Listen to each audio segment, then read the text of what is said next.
Dicen que la traición escuece más cuando viene de quien una vez hizo votos para siempre. Mi marido vació nuestra cuenta común, reservó una lujosa luna de miel en las Maldivas con su nueva esposa, con el dinero que yo había ahorrado cosiendo, haciendo presupuestos y pasando años sin nada. Sin avisar, solo fotos en internet. Mientras ellos brindaban al atardecer, yo me quedé callada. Vendí la casa, liquidé los activos. Cuando volvieron bronceados y engreídos, sus llaves no funcionaban.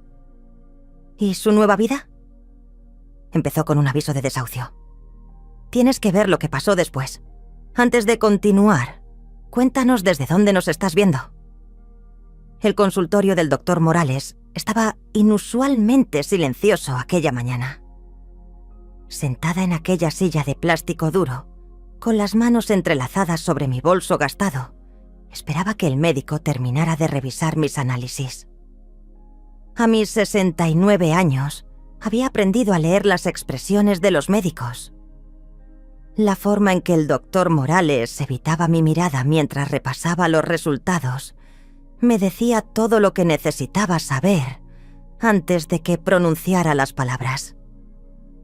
Doña Carmen, lamento informarle que los resultados confirman nuestras sospechas. Es un carcinoma en etapa 2. Asentí levemente. No era la primera vez que la vida me daba un golpe inesperado. Como secretaria de instituto jubilada, había aprendido a mantener la compostura en las situaciones más difíciles. Cuando mi marido nos abandonó dejándome sola con nuestra hija Belén, de apenas 3 años, también mantuve la calma. Cuando tuve que trabajar en 2 empleos para pagar su universidad, sonreí y seguí adelante. La vida me había enseñado que las lágrimas no resuelven nada. Tenemos que comenzar el tratamiento cuanto antes, continuó el doctor. La quimioterapia es nuestra mejor opción en este momento. ¿Cuándo empezamos?, pregunté, mi voz más firme de lo que me sentía por dentro. La semana que viene. Le daré toda la información y las fechas. Me entregó varios folletos. Necesitará apoyo durante este proceso, doña Carmen. ¿Tiene familia que pueda acompañarla? Sí, respondí automáticamente. Mi hija, Belén. Al salir de la consulta, el sol de Madrid me recibió con su característica intensidad primaveral. Decidí caminar un poco antes de tomar el autobús de vuelta a mi pequeño piso en Vallecas. Necesitaba ordenar mis pensamientos antes de hablar con Belén. Mi hija había sido mi mayor orgullo, y en los últimos años, mi mayor preocupación. Casada con Javier, un agente inmobiliario con aspiraciones de grandeza, Belén había adoptado un estilo de vida que claramente no podían permitirse. Una casa en La Moraleja, colegios privados para mis nietos Marta y Carlos, vacaciones en destinos exclusivos. Todo financiado, en gran parte, por mis ahorros y mi pensión. Nunca me había importado ayudarles, ver a mi hija feliz, a mis nietos crecer con oportunidades que yo nunca tuve, justificaba cada sacrificio. Pero a veces, en la soledad de mi piso, me preguntaba si Belén se daba cuenta de cuánto les daba, o si simplemente lo daba por sentado. Decidí que necesitaba contarles sobre mi diagnóstico en persona. Quizás ahora, por fin, Belén entendería que necesitaba guardar algo de dinero para mí misma, para mi tratamiento, para una posible cuidadora si las cosas empeoraban. Esa tarde, tomé el autobús hasta La Moraleja. La urbanización donde vivían Belén y Javier estaba llena de casas elegantes con jardines impecables, tan diferentes a mi modesto piso en un barrio obrero. No había avisado de mi visita. Quería que nuestra conversación fuera natural, sin preparaciones ni excusas. Al llegar noté algo inusual. El coche de Javier estaba en la entrada, a pesar de ser mitad de semana laboral. La puerta del garaje estaba abierta y pude ver varias maletas apiladas junto al Range Rover que habían comprado el año pasado. Una inversión necesaria para la imagen de Javier en el trabajo. Según me explicó Belén, cuando sutilmente le pregunté cómo podían permitírselo. Llamé al timbre y esperé. Fue Marta, mi nieta de 17 años, quien abrió la puerta. Su expresión de sorpresa se transformó rápidamente en una sonrisa forzada. «Abuela, no sabíamos que vendrías. Pasaba por aquí y pensé en saludar», respondí, entrando al recibidor. «¿Está tu madre?» «Sí, pero está muy ocupada. Estamos preparando las maletas». «¿Maletas? ¿Os vais de viaje?» Antes de que Marta pudiera responder, Belén apareció desde el salón, con el móvil pegado a la oreja y una libreta en la mano. Al verme, su rostro mostró claramente que mi visita no era bienvenida. «Te llamo luego», dijo apresuradamente a quien fuera que estuviera al teléfono. «Mamá, qué sorpresa. ¿Por qué no has avisado?» «Quería darte una sorpresa», respondí, notando la tensión en su voz. «¿Estáis preparando un viaje?» Belén intercambió una mirada rápida con Marta, como si decidieran qué decirme. «Sí, nos vamos 2 semanas a Maldivas», respondió finalmente. «Una oportunidad de último momento. Javier ha conseguido una oferta increíble a través de un cliente». «Maldivas», repetí, recordando las fotos de ese destino paradisíaco en las revistas que Belén solía dejar en mi casa. «Debe ser caro, incluso con descuento». «Mamá, por favor, no empieces con los comentarios sobre el dinero», suspiró Belén. «Sabes que Javier está haciendo muy bien en el trabajo y nos merecemos un descanso». Javier apareció desde el garaje, con más maletas. Al verme, su sonrisa cordial no ocultó completamente su irritación. «Carmen, qué sorpresa. Estamos un poco liados, como puedes ver». «Eso parece», respondí. «Belén, necesito hablar contigo de algo importante». «¿No puede esperar? Salimos mañana a primera hora y aún tengo 1000 cosas que organizar». «Es sobre mi salud», insistí, bajando la voz para que los niños no oyeran. «He recibido unos resultados hoy». «Mamá», me interrumpió Belén, tirando de mi brazo para llevarme a la cocina, lejos de los oídos de sus hijos. «De verdad que ahora no puedo. Si es algo médico, seguro que puede esperar a que volvamos. Son solo 2 semanas». Sentí un nudo en la garganta.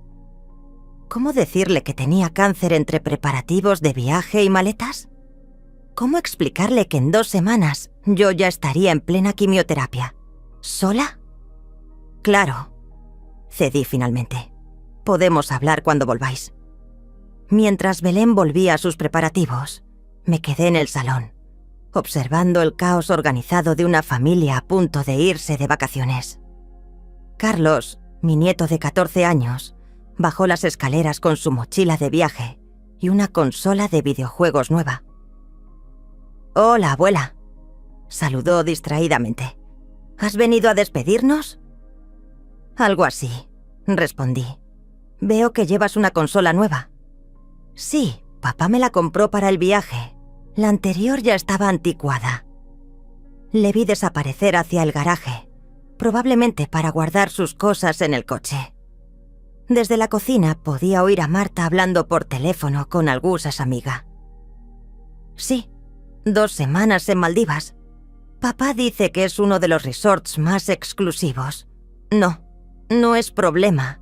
La abuela siempre está financiando nuestras cosas. No le importará». Sus palabras me golpearon como una bofetada. ¿Era así como me veían? ¿Como la fuente inagotable que financiaba su estilo de vida sin hacer preguntas? Cuando Belén regresó al salón, estaba revisando una lista en su iPad. «Mamá, ¿te importaría revisar que las plantas tengan agua antes de irte? La asistenta viene los lunes, pero con este calor». «Belén», interrumpí, ¿de dónde le ha salido el dinero para este viaje?» Mi hija levantó la vista, claramente molesta por la pregunta. «Ya te lo he dicho. Javier consiguió una oferta». Una oferta que incluye vuelos para 4 personas, 2 semanas en un resort de lujo y, por lo que veo, varios caprichos nuevos para los niños. Su expresión se endureció. No tengo por qué darte explicaciones sobre cómo gastamos nuestro dinero, mamá. Ya no soy una niña. ¿Vuestro dinero? ¿O el dinero que os transfiero cada mes? El dinero que te envié hace 2 semanas para emergencias, como me pediste. Un destello de culpabilidad cruzó su rostro, rápidamente reemplazado por indignación. Ese dinero era un préstamo y te lo devolveremos. Además, siempre has dicho que quieres que disfrutemos de la vida. Sí, pero hay cosas más importantes ahora. Belén. La voz de Javier nos interrumpió. La agencia ha llamado. Necesitan confirmar lo del traslado al aeropuerto. Voy, respondió ella, claramente aliviada por la interrupción. Mamá, de verdad, tengo que seguir con esto. Hablamos cuando volvamos, ¿vale? Te llamaré desde allí. Y así fui sutilmente apartada de su camino. Mientras me dirigía a la puerta, vi a mis nietos absortos en sus preparativos, a Javier cerrando las maletas, a Belén haciendo llamadas. Ninguno pareció notar mi partida. En el autobús de vuelta a Vallecas, con el folleto de quimioterapia guardado en mi bolso, tomé una decisión. La generosidad sin límites se convierte en abuso cuando no hay reciprocidad. Durante años había vivido frugalmente para que ellos pudieran tener lujos. Había subvencionado silenciosamente su hipoteca, los colegios de los niños, sus vacaciones. Nunca había pedido reconocimiento, solo respeto y cariño. Pero hoy, cuando más los necesitaba, elegían un resort de lujo sobre mi bienestar. Al llegar a mi piso, antes incluso de quitarme el abrigo, busqué en mi agenda el número de Ramón Vidal, mi abogado desde hace años. El hombre que me había ayudado a gestionar la pequeña herencia que recibí de mi hermana. El dinero que había sido la fuente de mi generosidad hacia Belén y su familia. Era hora de poner orden en mis asuntos, de pensar, por primera vez en décadas, en mí misma. Porque si algo me había enseñado el diagnóstico de hoy, era que la vida es demasiado corta para gastarla en quienes no valoran tu presencia, y demasiado preciosa para sacrificarla por quienes solo valoran tu dinero. Contar y preparar esta historia nos tomó mucho tiempo, así que si la estás disfrutando, suscríbete a nuestro canal. Significa mucho para nosotros. Ahora volvamos a la historia. Marqué el número de Ramón Vidal, pero saltó directamente al buzón de voz. Está llamando al despacho de Ramón Vidal. En este momento no podemos atenderle. Deje su mensaje después de la señal. Ramón, soy Carmen Romero. Necesito verte lo antes posible para hablar de mis asuntos financieros. Es urgente. Por favor, llámame en cuanto puedas. Colgué y me quedé mirando el teléfono, como si éste pudiera ofrecerme respuestas. El silencio de mi pequeño piso me envolvió. Había vivido aquí durante 30 años, desde que Belén tenía 10. Un lugar modesto pero digno, con las paredes llenas de fotografías que contaban la historia de nuestra vida. Belén en su graduación, Belén en su boda, los niños recién nacidos, cumpleaños, navidades. Momentos que ahora parecían pertenecer a otra vida, a otra familia. El timbre me sobresaltó. Al abrir me encontré con Pilar, mi vecina del cuarto B, una viuda jubilada como yo, con quien compartía tardes de café y confidencias. Carmen, pasaba para dejarte estas magdalenas que he hecho. ¿Estás bien? ¿Tienes mala cara? La invité a pasar. Nunca había sido de las que esconden sus problemas, y en ese momento necesitaba desesperadamente una amiga. Me han diagnosticado cáncer, Pilar. Etapa 2.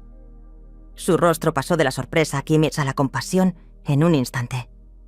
Sin decir palabra, me abrazó. A veces Las mejores conversaciones no necesitan palabras. ¿Se lo has dicho a Belén?, preguntó finalmente, mientras preparaba un café para ambas. He intentado hacerlo, pero estaban muy ocupados preparando su viaje a Maldivas. ¿A Maldivas? ¿Ahora? ¿Con tu diagnóstico? No les he podido contar lo del diagnóstico. Estaban tan entusiasmados con su viaje que no encontré el momento adecuado. Pilar me miró con ese gesto suyo, mitad enfado, mitad incredulidad. Carmen, por el amor de Dios, se trata de tu salud. Deberían saberlo. Lo sabrán cuando vuelvan. Y mientras tanto, ¿quién te acompañará a la quimio? ¿Quién cuidará de ti? No había pensado en esos detalles prácticos. La idea de enfrentarme sola a la quimioterapia me provocó un escalofrío. «Me las apañaré», respondí, intentando sonar más segura de lo que me sentía. No es la primera vez que me enfrento a algo difícil sin ayuda. Pilar sacudió la cabeza, claramente en desacuerdo.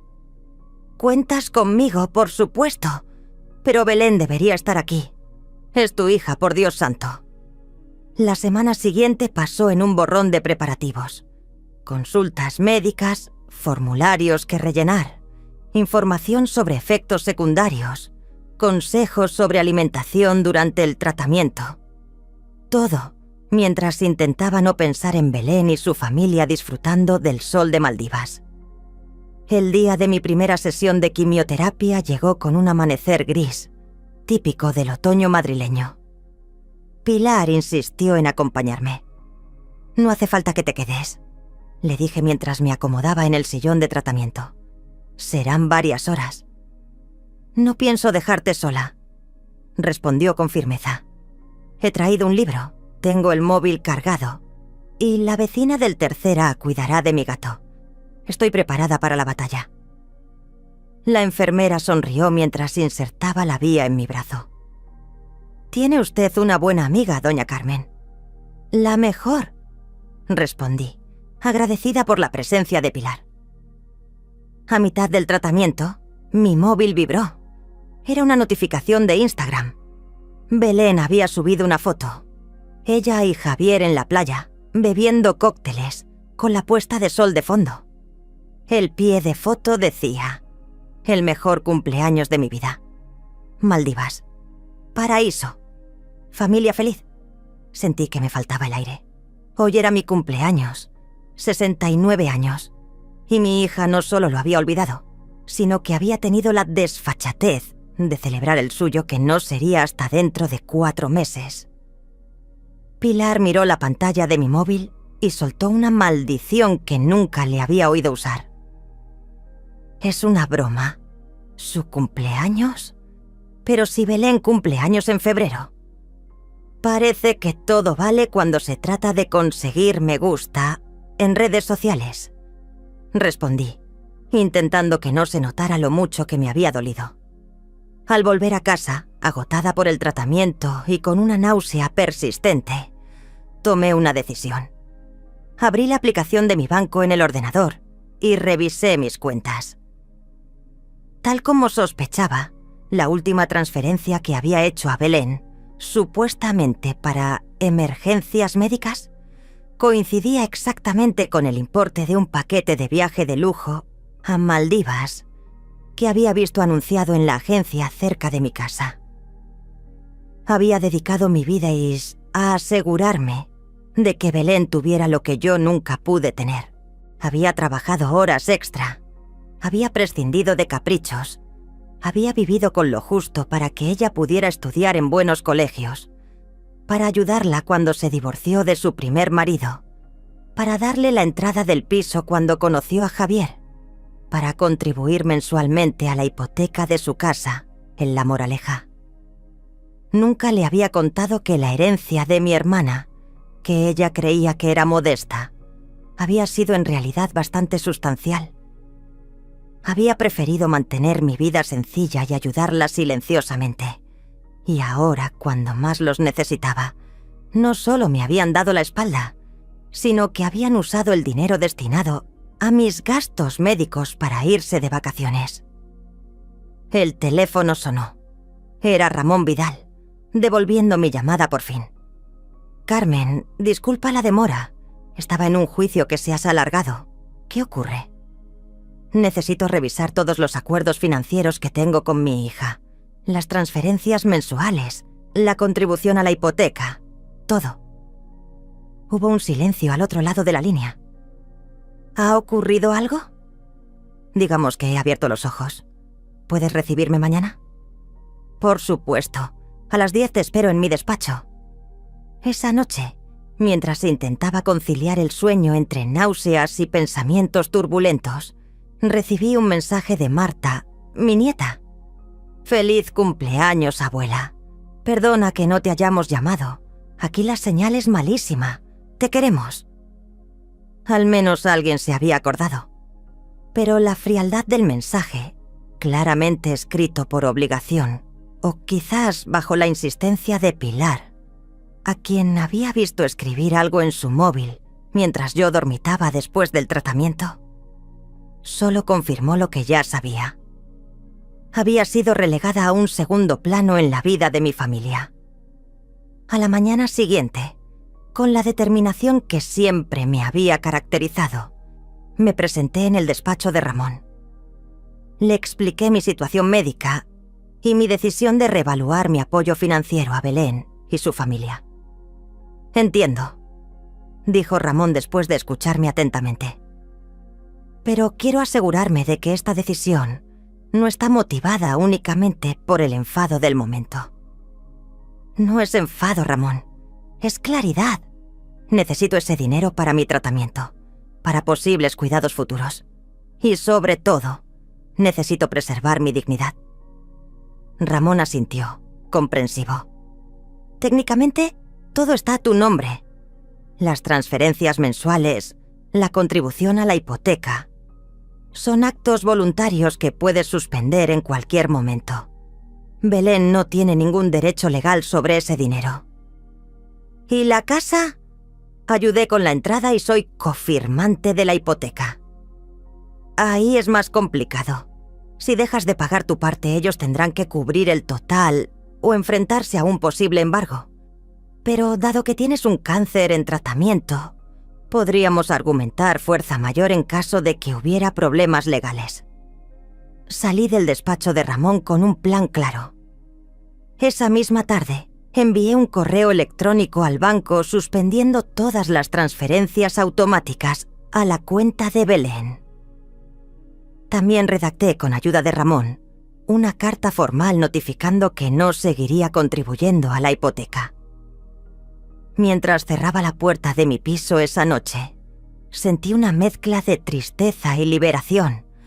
El dolor de la traición persistía, pero también una nueva sensación de autonomía que no había experimentado en décadas. «Está hecho», le dije a Pilar cuando vino a Taques traerme una sopa casera. «He cortado la financiación».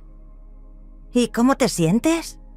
Como si hubiera dejado de contener la respiración después de años, asfixiándome lentamente. Pilar sonrió, apretando mi mano. «Ya era hora de que pensaras en ti misma, Carmen.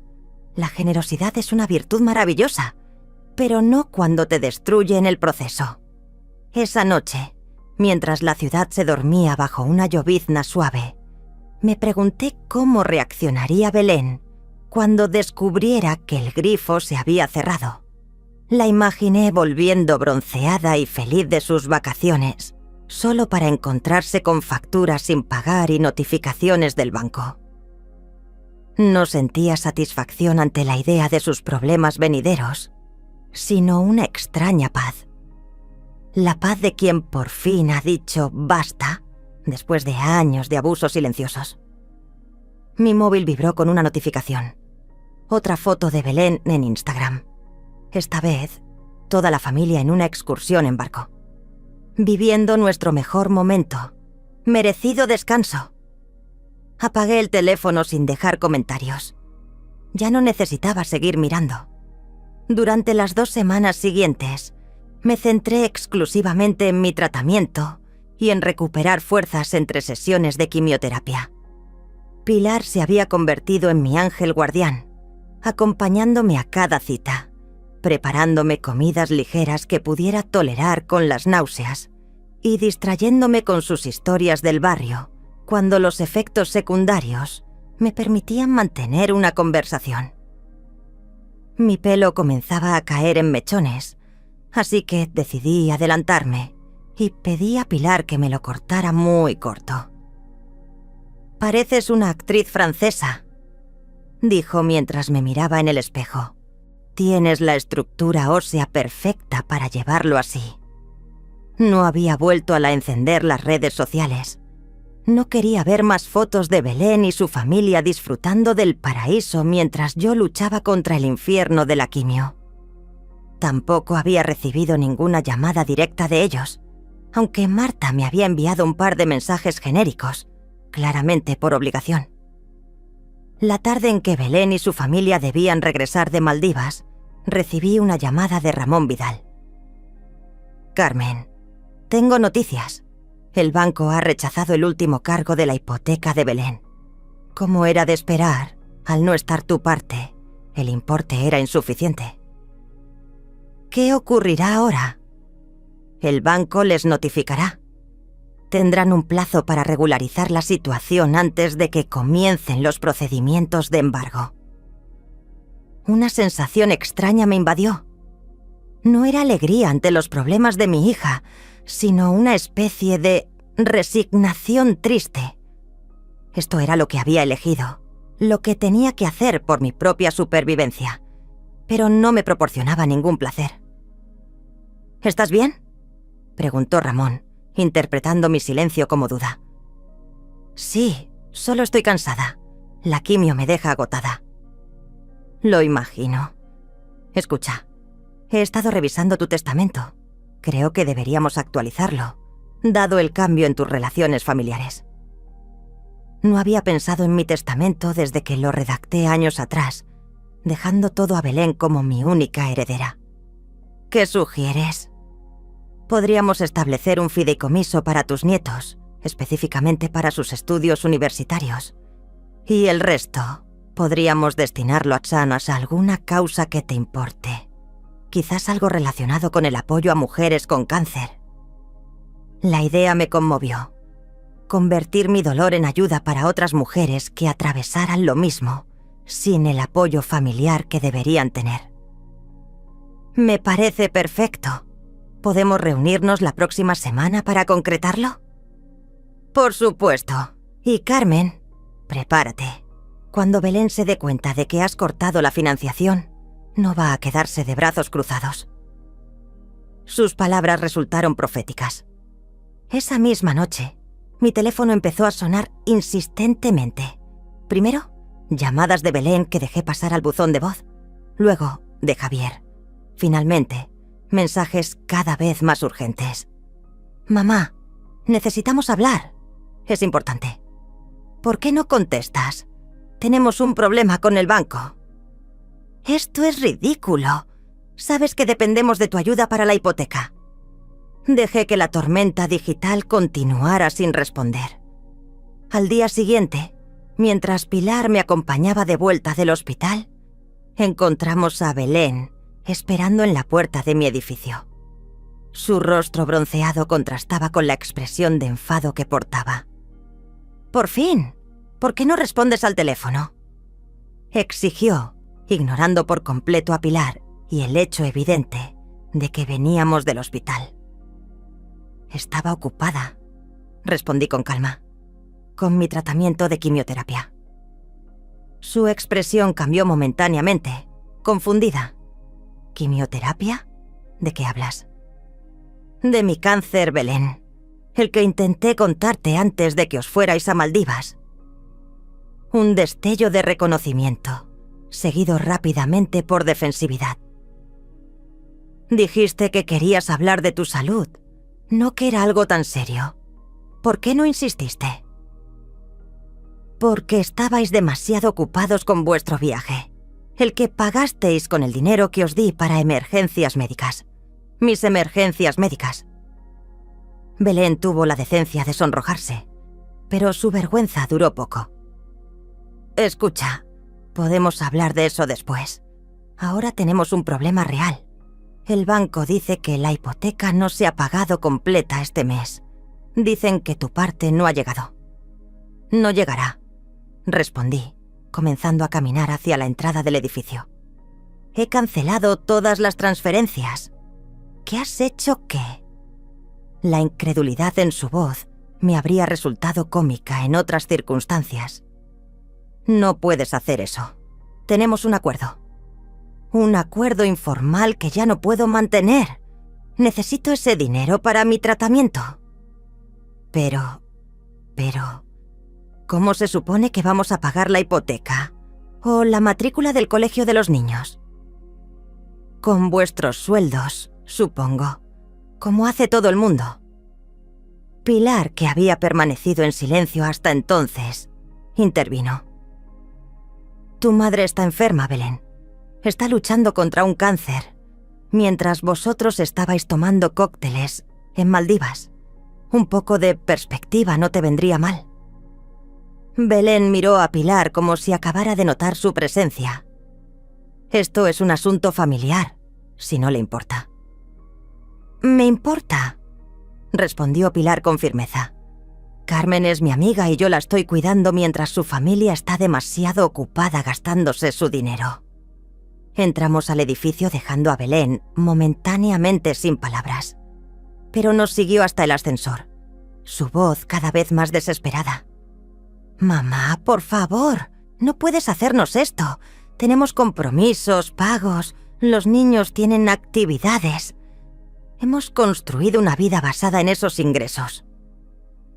Ese es exactamente el problema, respondí mientras las puertas del ascensor se cerraban. Habéis construido una vida con dinero prestado, no ganado. Y ahora esa vida tendrá que ajustarse a la realidad. En mi piso, Pilar me preparó una infusión de manzanilla mientras yo me recostaba en el sofá, agotada por la confrontación y los efectos persistentes de la quimio. «Has estado magnífica», dijo, entregándome la taza humeante. «Firme, pero digna». «Me siento terrible», confesé, como si estuviera castigando a Michelle y a mis nietos por los errores de sus padres. «No los estás castigando. Les estás enseñando una lección valiosa sobre las consecuencias de dar por sentado el esfuerzo ajeno. Además, has dicho que vas a mantener un fideicomiso para sus estudios, ¿no? Eso es más de lo que muchos abuelos pueden ofrecer». Tenía razón, pero el nudo en mi estómago persistía. Una parte de mí, la madre que siempre había querido proteger a su hija de todo sufrimiento, dudaba. ¿Estaba haciendo lo correcto? ¿O estaba dejando que el resentimiento nublara mi juicio? Pero luego recordaba los sacrificios de décadas, las transferencias silenciosas, el apoyo constante nunca reconocido ni agradecido. Y sobre todo, recordaba la completa indiferencia ante mi enfermedad, la facilidad con que había sido descartada cuando más necesitaba apoyo. No, esto no era venganza, era supervivencia. Era poner límites que deberías haber establecido hace mucho tiempo. Esa noche, mi teléfono no dejó de sonar. Llamadas de Belén, de Javier, incluso una de Marta que me sorprendió. Finalmente, decidí escuchar uno de los mensajes de voz. «¡Mamá!». La voz de Belén sonaba temblorosa, casi irreconocible. «No sé qué te ha pasado, qué te hemos hecho, para que nos castigues así. Javier y yo estamos desesperados.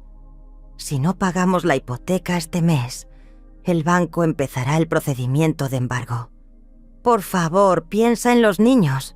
No les hagas esto. Llámame». Borré el mensaje y apagué el teléfono.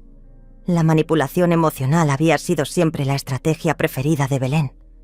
Desde pequeña había aprendido que con lágrimas y súplicas podía conseguir lo que quisiera de mí. Pero ya no. Ese tiempo había terminado. Al día siguiente, visité de nuevo el despacho de Ramón para formalizar los cambios en mi testamento.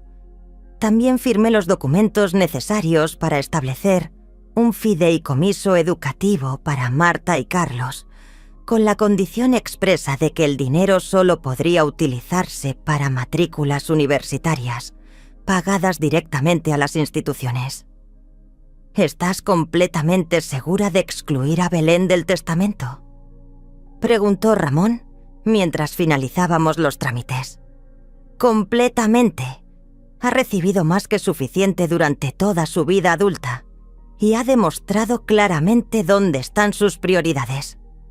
Al salir del despacho, me sentí más ligera, como si hubiera dejado atrás una carga que había estado arrastrando durante años sin darme cuenta de su peso. El cielo de Madrid lucía sorprendentemente despejado para ser noviembre, y decidí dar un pequeño paseo antes de volver a casa. En ese momento, mi teléfono vibró con un mensaje de Carlos, mi nieto de 14 años. Era la primera vez que me contactaba directamente desde que su familia había vuelto de vacaciones. «Abuela, ¿estás enfadada con nosotros? Mamá y papá están muy raros y discuten todo el tiempo sobre dinero. Dicen que es tu culpa. ¿Qué está pasando?». Su mensaje, tan directo y honesto como solo puede serlo un adolescente, me hizo detenerme en medio de la acera. En mi determinación de liberarme del abuso financiero de Belén, no había considerado suficientemente cómo afectaría todo esto a mis nietos. Les debía al menos una explicación. Me senté en un banco del Parque del Retiro, intentando ordenar mis pensamientos mientras contemplaba el estanque. ¿Cómo explicar a un adolescente años de abuso financiero, la complejidad de mi relación con su madre y mi diagnóstico de cáncer, todo sin demonizar a sus padres? Finalmente, respondí con la mayor honestidad posible. «No estoy enfadada contigo ni con tu hermana, Carlos. Estoy enferma y necesito el dinero que antes le daba a vuestros padres para mi tratamiento. Esto es algo entre los adultos. Cuando puedas, ven a visitarme y te explicaré mejor». Su respuesta llegó casi inmediatamente. «¿Estás enferma? Mamá no nos ha dicho nada. ¿Es grave?». Mi corazón se encogió. Belén ni siquiera les había contado sobre mi cáncer. «Tengo cáncer, cielo. Estoy en tratamiento y los médicos son optimistas, pero es duro». Un largo silencio.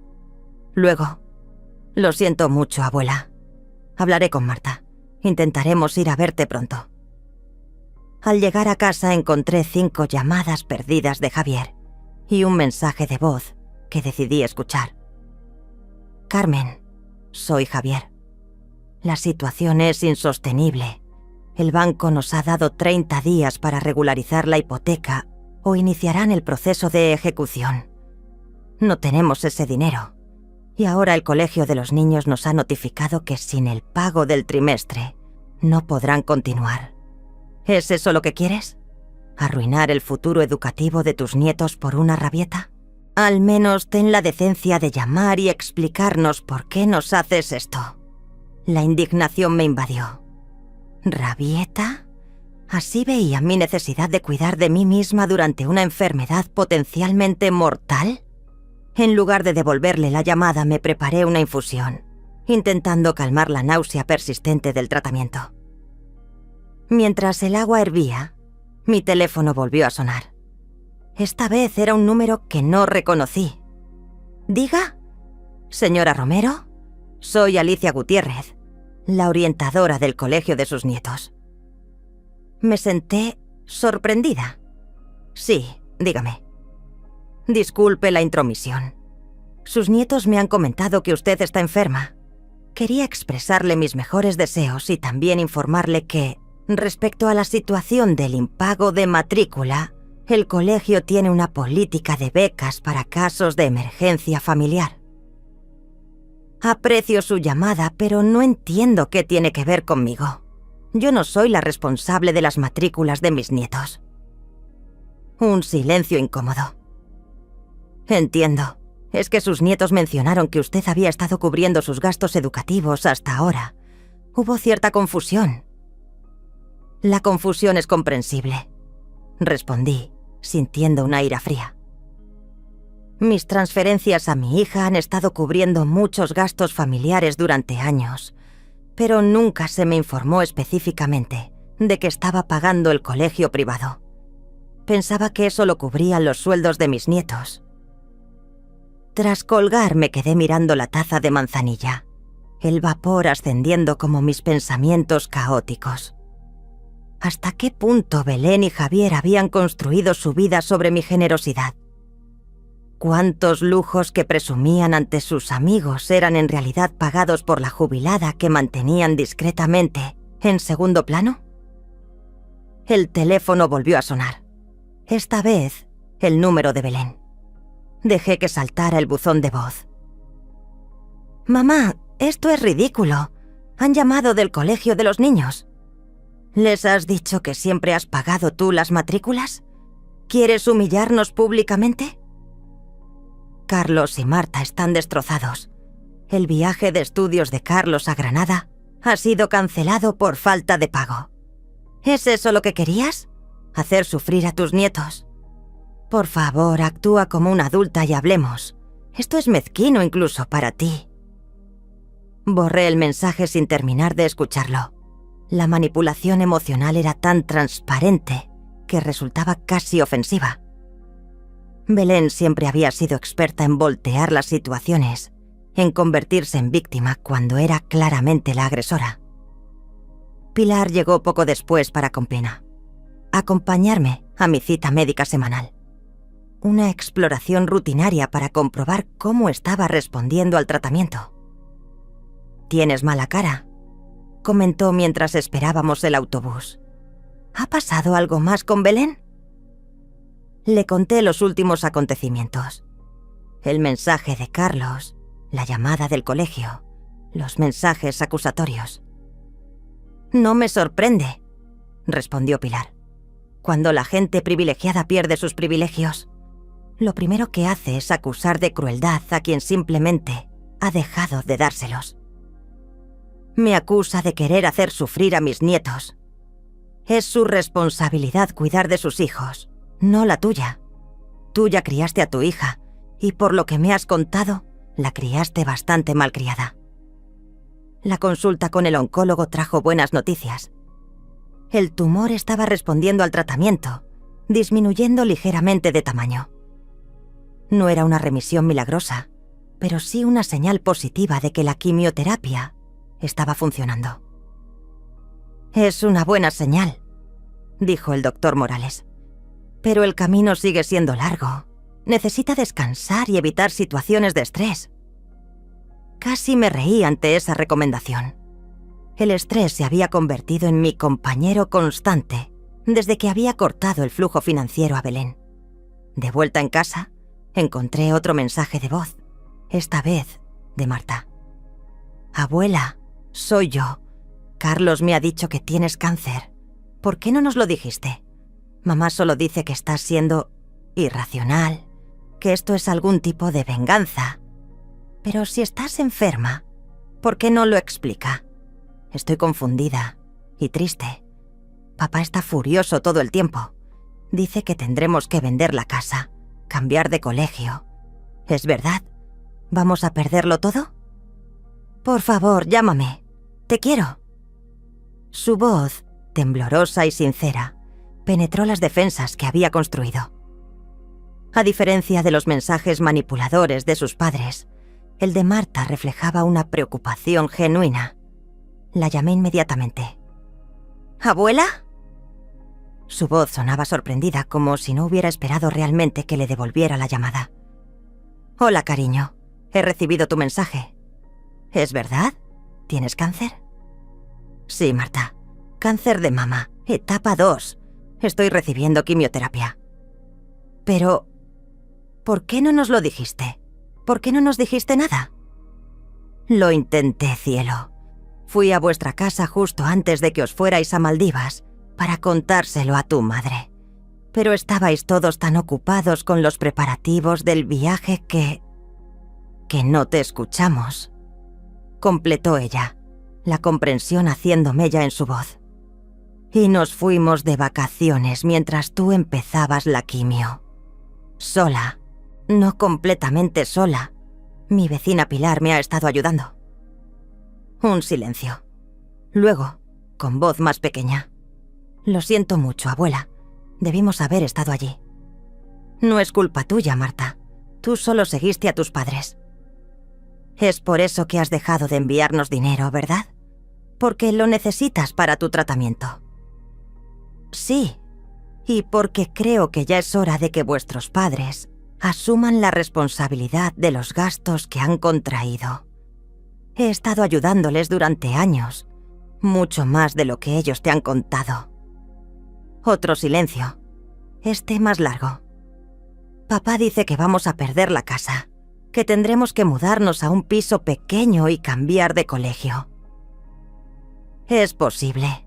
Tendrán que ajustar su estilo de vida a sus ingresos reales. Pero no te preocupes por tus estudios.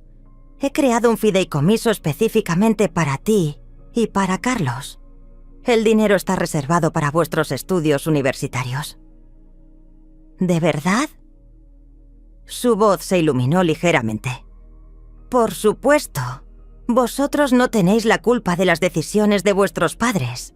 Siempre cuidaré de vosotros, pero de una manera que os ayude realmente a largo plazo, no financiando caprichos. Nuestra conversación continuó durante casi una hora.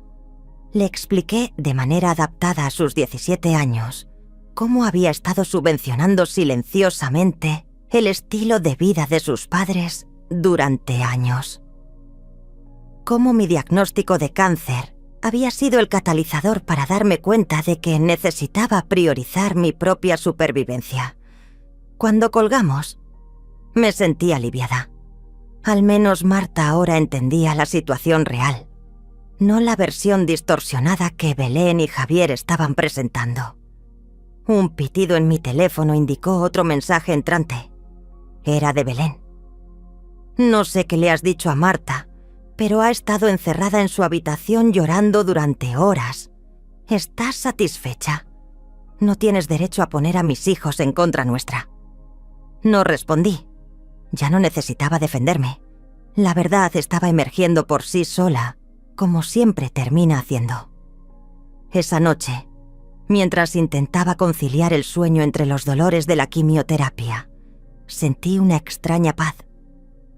Por primera vez en décadas, no me sentía responsable de la felicidad y el bienestar de todos a mi alrededor, solo de la mía propia.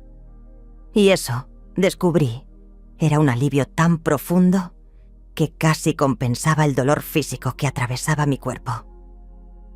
La mañana siguiente amaneció con una fina llovizna, típica del invierno madrileño. Me sentía más débil que de costumbre. Los efectos acumulativos de la quimioterapia empezaban a pasar factura. Apenas había terminado de prepararme un té cuando sonó el timbre. Al abrir la puerta me encontré con una sorpresa. Carlos, mi nieto de 14 años, estaba allí de pie, con la mochila del instituto a la espalda y expresión preocupada. «Carlos, ¿no deberías estar en el colegio?» «Es hora del recreo», respondió entrando cuando le hice un gesto. «El instituto está cerca. Puedo volver antes de que acabe». Le hice pasar al salón, conmovida por su visita inesperada. Carlos siempre había sido el más reservado de mis nietos, refugiado en sus videojuegos y aficiones. A menudo, difícil de leer emocionalmente. «¿Quieres un chocolate caliente?», pregunté, notando que tenía las manos frías. «No, gracias. No puedo quedarme mucho». Sacó algo de su mochila. Un sobre doblado. «Te he hecho esto». Era una tarjeta hecha a mano, decorada con dibujos a lápiz, bastante logrados. Siempre había tenido talento para el dibujo. Y un mensaje simple pero directo. «Para mi abuela. Recupérate pronto, te quiero». «Es preciosa, Carlos». Mi voz se quebró ligeramente. «Gracias. Marta me contó sobre tu cáncer. ¿Por qué mamá y papá no nos dijeron nada?». Su pregunta, tan directa como solo pueden serlo las de un adolescente, me pilló desprevenida. Supongo que querían protegeros de las preocupaciones. Pero eres nuestra abuela, insistió con una lógica aplastante. Tenemos derecho a saber si estás enferma. Me senté junto a él en el sofá, notando por primera vez lo mucho que había crecido en el último año. Ya no era el niño pequeño que pedía que le leyera cuentos antes de dormir. Los adultos a veces tomamos decisiones equivocadas, Carlos, incluso con buenas intenciones. ¿Es verdad que vamos a perder la casa?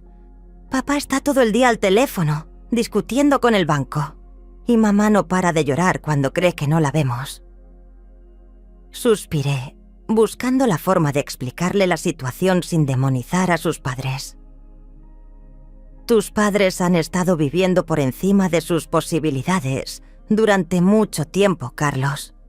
Yo les he estado ayudando económicamente durante años, pero ahora que estoy enferma, necesito ese dinero para mi tratamiento.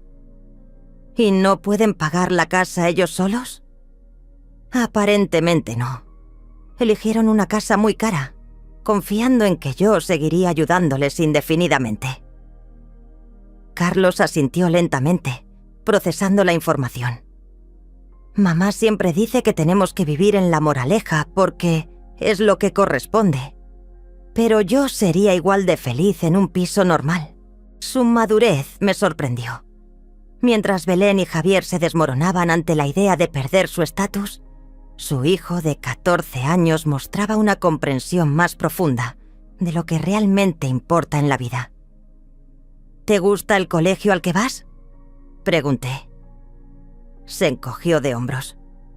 Está bien, tengo amigos allí, pero hay buenos institutos públicos también, como al que voy ahora para ir a hacer un cursillo extra de dibujo.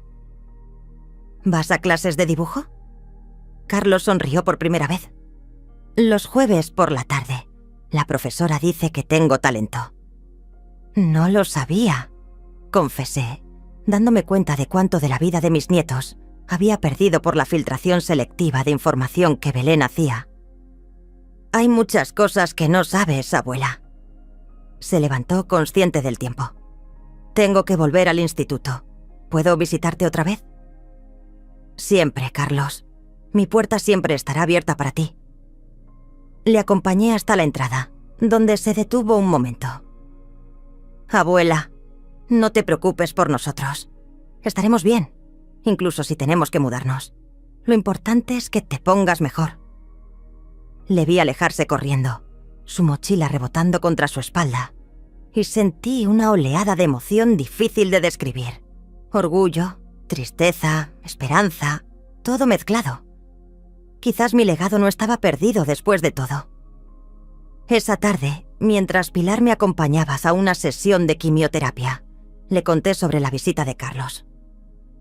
«Parece un buen chico», comentó mientras esperábamos en la sala de tratamiento. «No ha salido a sus padres por lo que cuentas. Los niños a veces nos sorprenden. Crecen desarrollando su propia brújula moral, a pesar de los ejemplos que ven en casa. O quizás gracias a los ejemplos que ven fuera de ella», añadió Pilar con una sonrisa significativa. «Como una abuela que siempre ha trabajado duro y ha sido generosa sin esperar nada a cambio. No había considerado esa posibilidad, que mis valores, mi forma de ver la vida, hubieran calado en mis nietos a pesar de la influencia constante de sus padres. La enfermera me llamó para mi tratamiento. Mientras me acomodaba en el sillón y sentía el frío del medicamento entrando en mis venas, pensé en Carlos y su tarjeta, en Marta y su llamada llena de preocupación genuina. Quizás no todo estaba perdido. El teléfono vibró en mi bolso. Pilar lo sacó por mí, frunciendo el ceño al ver la pantalla. «Es Belén. ¿Quieres que conteste?» «No, déjala. Hablaré con ella cuando esté más fuerte». Pero el teléfono siguió sonando insistentemente. Finalmente, agotada, le hice un gesto a Pilar para que respondiera. «Carmen no puede atenderte ahora», dijo Pilar con firmeza. Está recibiendo su tratamiento de quimioterapia. No puede llamarte después. Sí, tu hijo ha estado aquí. ¿Algún problema? Entiendo que estés molesta, pero quizás deberías preguntarte por qué tu hijo tuvo que escaparse del colegio para ver a su abuela enferma. Podía escuchar la voz de Belén al otro lado, cada vez más alterada. Pilar finalmente colgó con un suspiro de exasperación. «Tu hija es especial», dijo, eligiendo cuidadosamente sus palabras. «Está furiosa porque Carlos ha venido a verte. Dice que le estás manipulando emocionalmente para ponerlo en contra de ellos». ¿Manipulando? Ni siquiera sabía que vendría.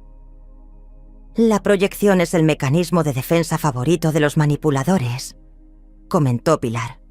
Te acusan exactamente de lo que ellos hacen. Cuando regresamos a casa después del tratamiento, encontramos a Belén esperando en la puerta de mi edificio.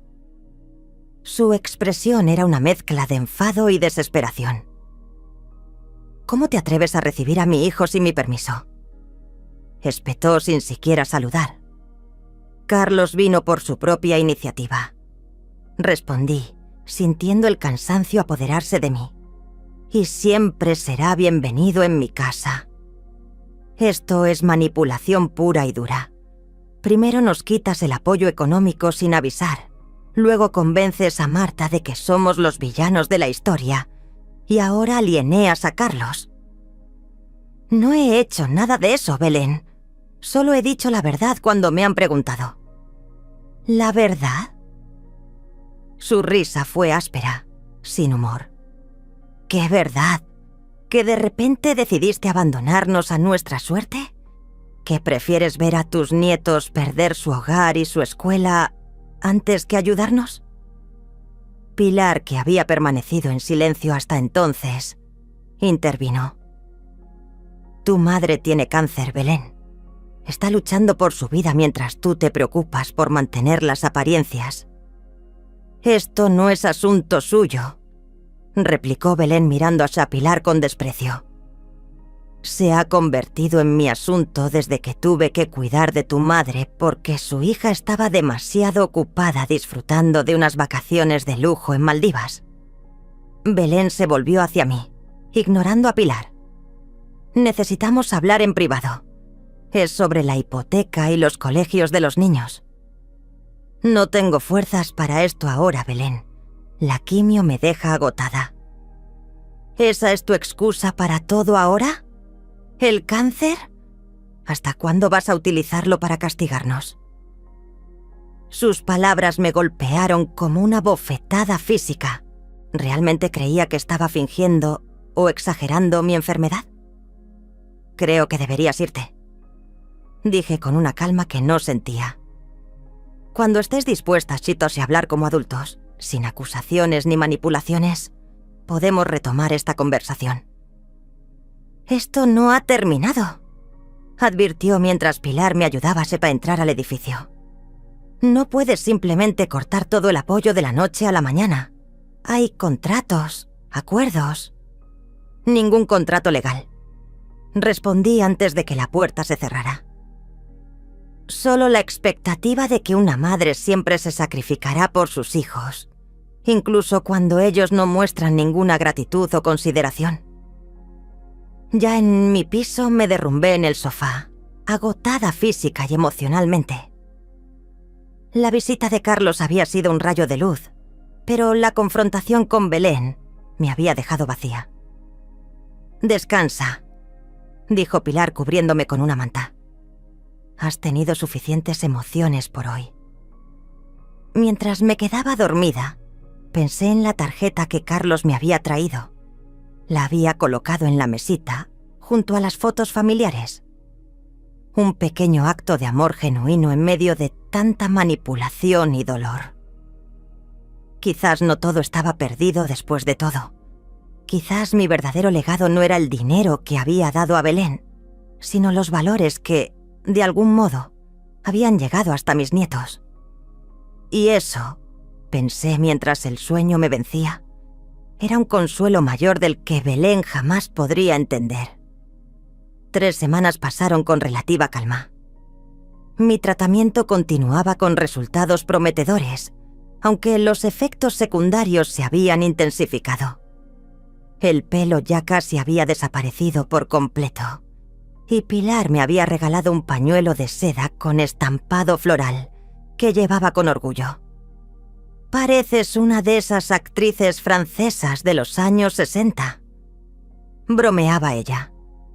Carlos había seguido visitándome regularmente, siempre durante los recreos o después del instituto. A veces traía sus cuadernos de dibujo para mostrarme sus progresos. Otras simplemente se sentaba conmigo mientras yo descansaba. Una presencia silenciosa pero reconfortante. Marta también había venido en un par de ocasiones, aunque con menos frecuencia. Según Carlos, sus padres estaban más pendientes de ella, como si temieran que yo la corrompiera con mis ideas. De Belén y Javier había tenido pocas noticias directas, aunque a través de Ramón sabía que el proceso de ejecución hipotecaria seguía su curso. Habían intentado refinanciar, pero sin mi aval y con sus antecedentes de impagos, ningún banco quería arriesgarse. «El banco ha puesto fecha para el desalojo», me informó Ramón durante una de nuestras reuniones semanales.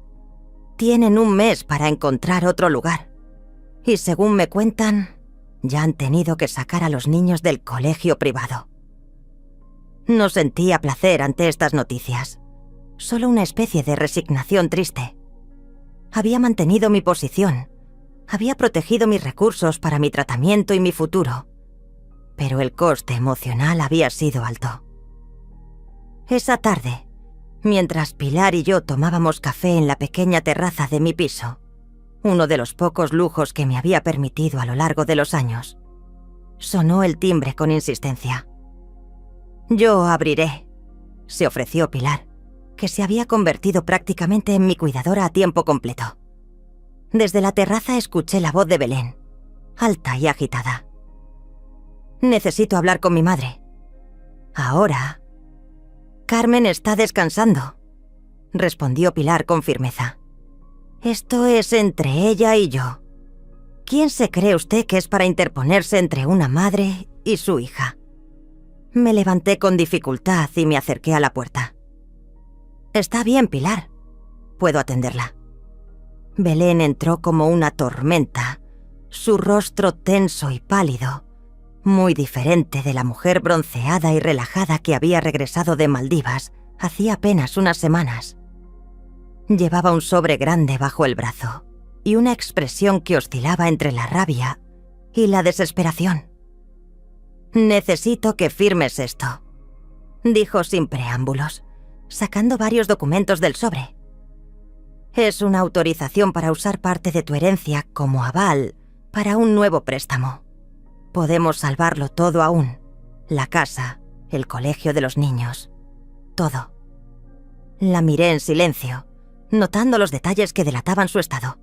El maquillaje aplicado apresuradamente, las uñas, usualmente perfectas, ahora mordidas, la ropa arrugada.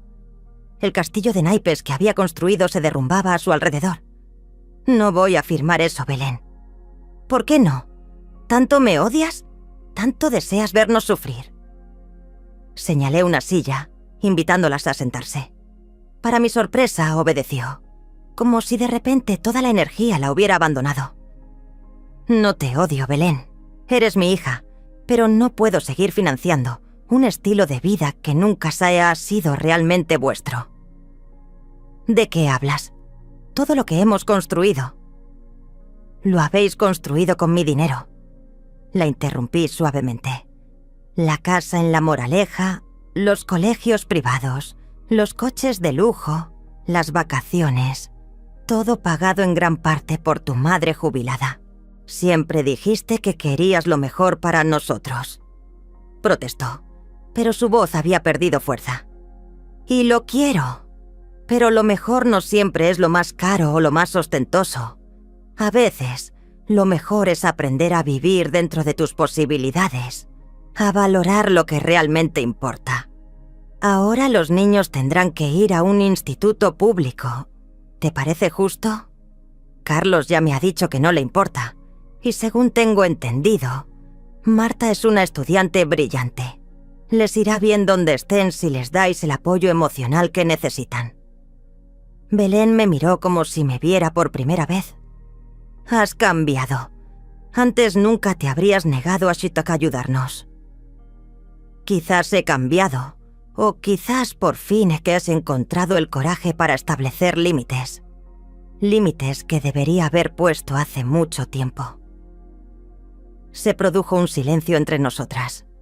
Por la ventana abierta entraba el bullicio lejano de la calle. Niños jugando en el parque cercano, coches pasando, la vida continuando ajena a nuestro pequeño drama familiar. ¿Qué vamos a hacer ahora?, preguntó finalmente. Y por primera vez en nuestra conversación, vi un destello de la niña vulnerable que una vez había sido. La niña que yo había criado sola, a quien había prometido proteger de todas las dificultades de la vida. «¿Vais a adaptaros?», respondí con suavidad. «Encontraréis un piso que podáis permitiros con vuestros sueldos. Los niños irán a buenos institutos públicos. Quizás tendréis que recortar algunos lujos, pero descubriréis que se puede ser feliz sin ellos». «¿Y tú? ¿Qué vas a hacer con todo ese dinero que ya no nos das?». «Voy a cuidar de mí misma, por primera vez en décadas. A pagar mi tratamiento, a contratar ayuda si la necesito, a vivir mis últimos años con dignidad y sin preocupaciones económicas». «¿Últimos años?». Su tono cambió ligeramente. ¿Tan grave es? No lo sabemos aún. El tratamiento está funcionando, pero el camino es largo e incierto. Por eso necesito asegurarme de que tendré los recursos necesarios, pase lo que pase. Otro silencio. Vi que observaba la sala, notando por primera vez los signos evidentes de mi enfermedad. Los frascos de medicamentos, el pañuelo en mi cabeza, mi visible pérdida de peso. ¿Por qué no me dijiste lo grave que era? Lo intenté, Belén. Fui a vuestra casa justo antes de que os fuerais a Maldivas. Quería contártelo en persona. Pensé que era algo rutinario, alguna revisión o algo así. Nunca preguntaste. Estabais demasiado entusiasmados con vuestro viaje. Bajó la mirada, y por un momento pensé que quizás, finalmente, estaba asimilando el impacto de sus acciones. Pero cuando volvió a mirarme, su expresión se había endurecido nuevamente. Todo esto es muy conveniente, ¿no? Tu enfermedad justo cuando más te necesitábamos. Su comentario me dejó sin aliento. Después de todo lo dicho, seguía sin entender. O quizás no quería entender. Creo que deberías irte, Belén. ¿Me estás echando? ¿A tu propia hija? Te estoy pidiendo que te vayas hasta que seas capaz de ver más allá de tus propias necesidades. Hasta que puedas entender que también soy una persona, no solo una fuente de financiación. Se levantó bruscamente, recogiendo los papeles sin firmar. Te arrepentirás de esto. Cuando estés sola y necesites ayuda, no vengas a buscarnos. No he estado más acompañada en toda mi vida que ahora, respondí, pensando en Pilar, en mis nietos, en Ramón, en el personal médico que me atendía con tanta humanidad. Y dudo que hubieras estado ahí para mí en cualquier caso. En la puerta se detuvo un último momento. Esto no es justo, mamá. No después de todo lo que has hecho por nosotros durante años. Exactamente por eso, Belén. Por todo lo que he hecho, sin recibir nada a cambio. Tú elegiste, ahora yo elijo también. Cerré la puerta suavemente tras ella y me apoyé contra la pared, sintiendo cómo las lágrimas que había contenido durante toda la conversación finalmente encontraban su camino por mis mejillas. No eran lágrimas de arrepentimiento, sino de liberación. Como si un peso que había cargado durante décadas finalmente se hubiera aligerado. Pilar apareció a mi lado, ofreciéndome un pañuelo. «Has estado magnífica», dijo guiándome de vueltas a la terraza. «Me siento terrible y liberada al mismo tiempo. ¿Es eso posible?» «Perfectamente posible. Has perdido una hija, pero te has encontrado a ti misma». 2 meses después, mientras la primavera empezaba a insinuarse en los árboles de Madrid, recibí una visita sorpresa. Marta y Carlos de pie en mi puerta, con una pequeña maleta y expresiones determinadas. «Nos mudamos mañana», explicó Marta. «A un piso en Vallecas, no muy lejos de aquí. Venimos a invitarte a comer el domingo, cuando ya estemos instalados». «Mamá ha dicho que no vengamos», añadió Carlos, «pero es nuestro piso también y podemos invitar a quien queramos». Les abracé, conmovida por su lealtad. 1 mes antes había terminado mi último ciclo de quimioterapia, y aunque aún era pronto para cantar victoria, los médicos estaban optimistas. Mi pelo comenzaba a crecer nuevamente, un suave vello que Pilar decía que me hacía parecer una polluela adorable. Esa noche saqué del cajón un viejo cuaderno que había estado guardando. Mi recetario familiar, con todas las recetas que había ido recopilando a lo largo de los años. Tortas, guisos, postres, cada plato con una historia, un recuerdo asociado. Lo envolví cuidadosamente y escribí una nota para adjuntar. Para Marta y Carlos, porque algunas herencias son más valiosas que el dinero. Sabréis qué hacer con esto cuando llegue el momento. Con todo mi amor, la abuela. Afuera Madrid se preparaba para dormir bajo un cielo estrellado. Mi vida había cambiado irrevocablemente en estos meses, y aunque el camino había sido doloroso, me sentía en paz. Había perdido mucho, pero también había ganado algo invaluable: la certeza de que mi valor no residía en lo que podía dar a los demás, sino en quién era yo como persona. Y esa lección, esperaba, sería mi legado más duradero para Marta y Carlos. A continuación, tenemos 2 historias increíbles que te están esperando. Solo haz clic en la imagen que quieras ver y comenzará a reproducirse.